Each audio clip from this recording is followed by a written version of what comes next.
नमस्कार मित्रांनो. आता व्हिडिओ बनवण्यामागचं कारण एकच मित्रांनो. आता वाजत आहे जवळपास 2:38 सकाळी मित्रांनो. 8 वाजेच्या दरम्यान 8 वाजतापासून म्हणजे समजा लाईट गेलेली आहे. आत्तापर्यंत या लोकांनी लाईट सुरू केलेली नाही.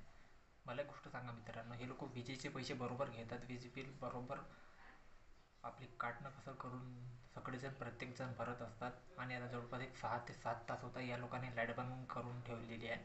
आमच्याकडे पाऊस पण सकाळी आलेला आहे मित्रांनो, पण एवढा पाऊस नाही आला की जेणेकरून खूप मोठी हानी वगैरे होईल. वारा वादळ वगैरे काहीच नाही.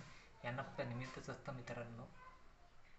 MIDCला लागून असलेला भाग प्रत्येकजण तरी म्हणतच असतो की तुमच्याकडे लाईट कशी काय जाते म्हणजे एवढी मोठा MIDCचा परिसर असून देखील. परंतु मित्रांनो, मला एकच कळत नाही यांना कुठल्या गोष्टीची संधी मिळते. हे लोक लाईन अशी का बरं बंद करून ठेवतात. आज मी आपल्या एरियातला, आमच्या जो एरियातला जो लाईनमॅन असतो त्याच्याशी देखील ही गोष्ट बोललो आहे की लाईट का बरं बंद आहे दादा. तर तो म्हटलं, दादा आपल्याकडनं काहीच फॉल्ट नाही आहे, दुसरीकडनं बंद करून ठेवण्यात आली. आता मित्रांनो, तुम्हीच ठरवा यावरती. बघणाऱ्या प्रेक्षकांनी मला फक्त एवढंच निवेदन करायचं आहे, हा व्हिडिओ जास्तीत जास्त जेवढा होईल तेवढा सगळीकडे शेअर झाला पाहिजे. आणि प्रत्येकाला कळायला पाहिजे की वीज बिल प्रत्येकजण भरतो ते फुकट नाही भरत. जशी वीज बिलाचे पैसे घेताना तशी वीज देखील द्यावी. 6 ते 8 तास बंद करायची काही गरज आहे का.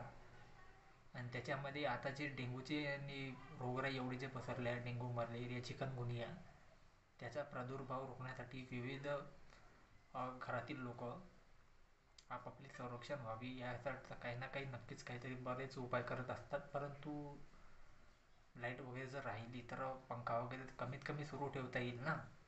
तो देखील साधा करता येत नाही. जेव्हा लाईनच नाही राहणार सुरू कुठनं काय करणार, भजी तळणार काय.